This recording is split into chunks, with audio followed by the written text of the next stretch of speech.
need it any way you want it. She loves to laugh, she loves to sing, she does everything. Hi. Much drama about what my at-bat music was going to be. So, I'm going to start by telling you about a gentleman who works for me. His name is Fran Lostis, and Fran is the director of research for Reader's Digest. And last week, Fran celebrated his 35th anniversary with Reader's Digest. And because we spare no expense, we brought in bagels. And Fran was telling my team of 32 people that when he started at Reader's Digest, the research team had 32 people.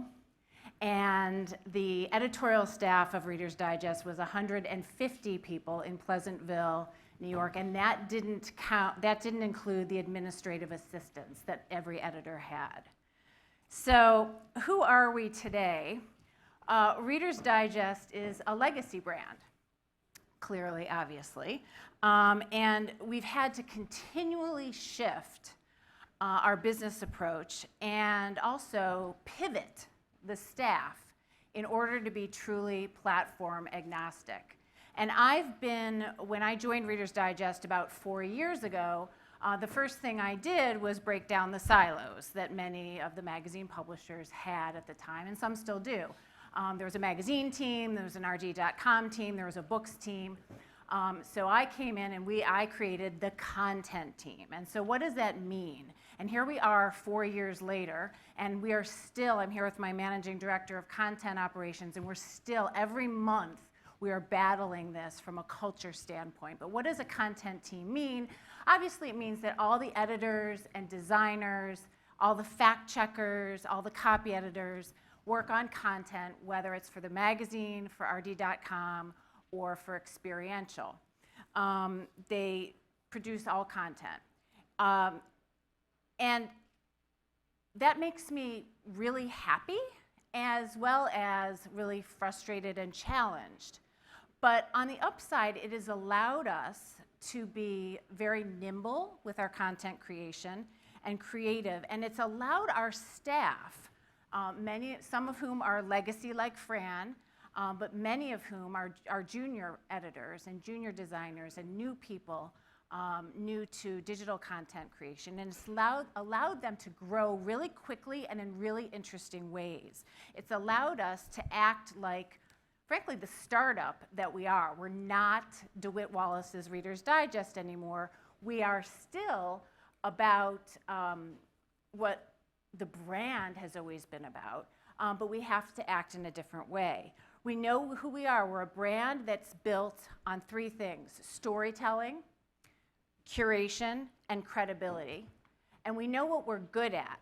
We're good at our pillars of health, humor, and inspiration. So we adapt to these changing needs by reallocating what we have when we need to move in a new direction. So I'll use health as sort of a case study and an example of how this content team is structured and how it pivots. When we launched our latest book this fall, I rounded up the team as we headed into the project, and I said, it's not just a book. Let's look at this from a 360-degree point of view.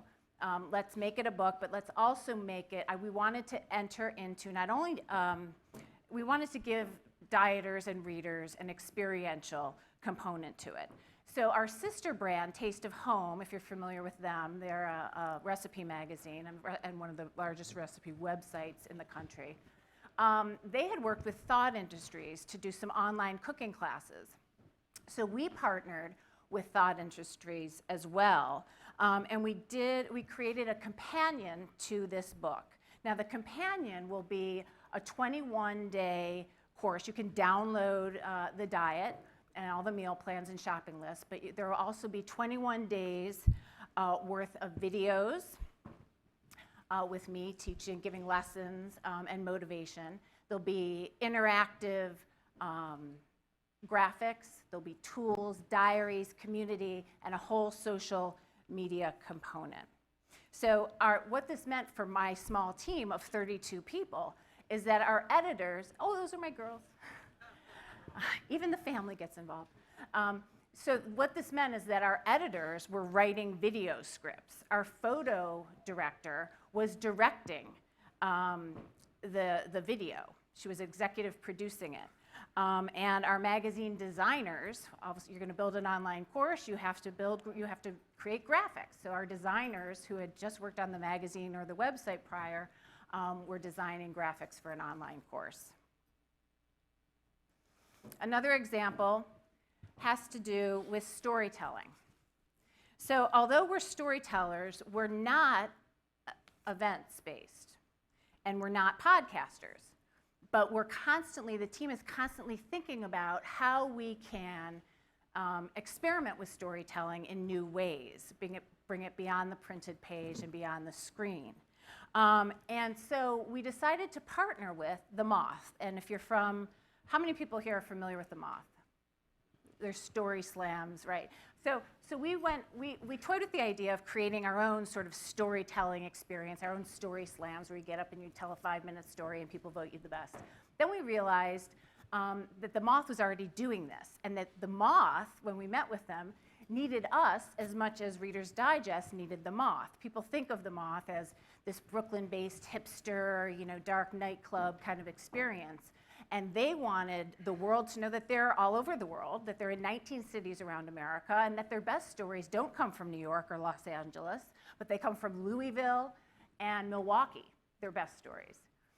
So they wanted to change their brand perception. Reader's Digest wanted to bring our millennial audience to the forefront. We are not about a demographic, we're about a psychographic. We're about people who care about wonderful stories and want an optimistic approach to life. And so we were sort of storytelling soulmates. So we got together with The Moth, and we are now partnering with them in each of the 19 cities across the United States. And we are going to, there's a grand slam in anywhere from Louisville to Seattle to Portland. And Reader's Digest will pick the best story in each of those cities, and it will culminate in a digital and print experience next summer, the best stories in America.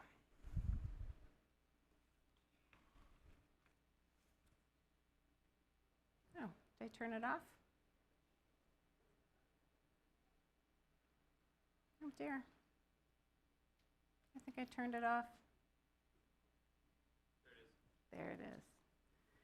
So the points to ponder, and if you're familiar with Reader's Digest, you will know that that's the name of one of our classic columns, is to constantly be creative and nimble, asking your staff to move quickly, require your people to try new things, require them to develop skills that they didn't think that they would need and might not need for the next project, but to constantly push them forward and always respond to customers. Know your strengths. We're storytellers. We don't throw events.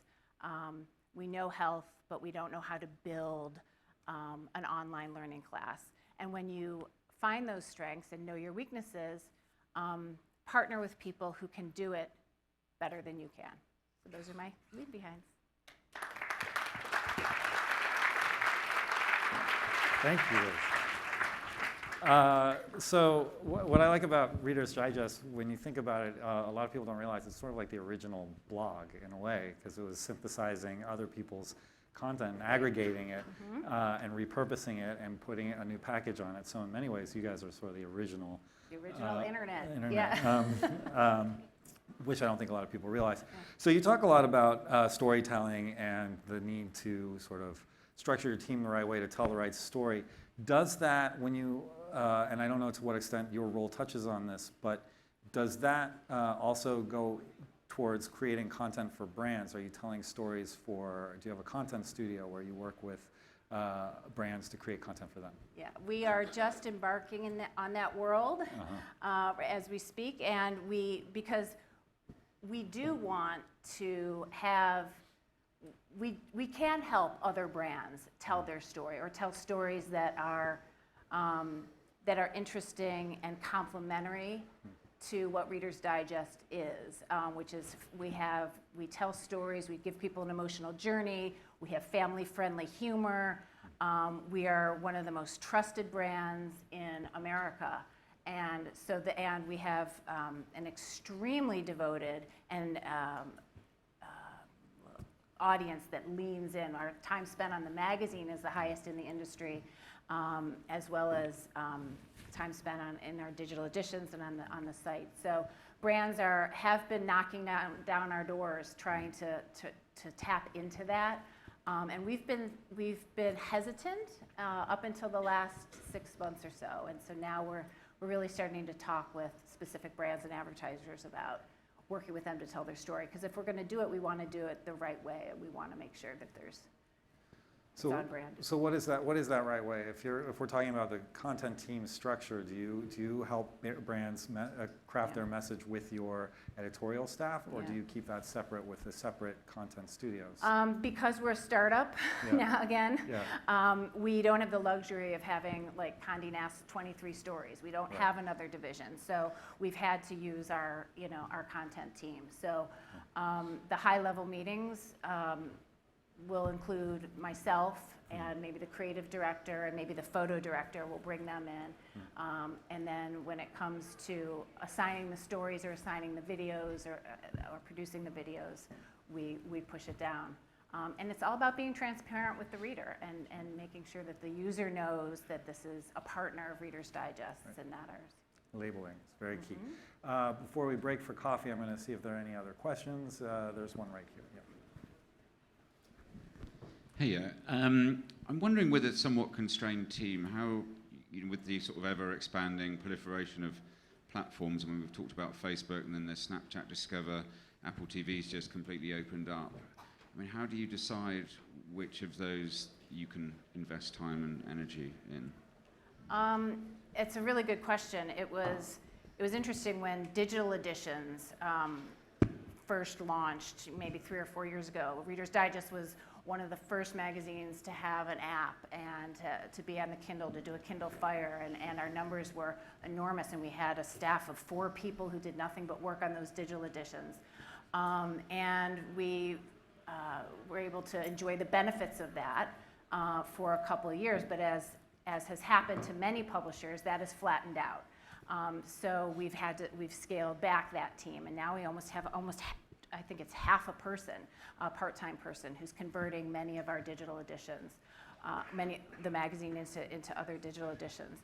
So we have to decide, in the last year or two, we've decided not to try to be first, not to be one of the first 6 brands on Snapchat, for example, but to sit back and watch what the return on investment is going to be. And if we can make money, if it moves the brand forward in any way in terms of consumer marketing or brand perception, then we'll be there. But if it's reaching too far, we don't go there. We sit back and we wait. Okay.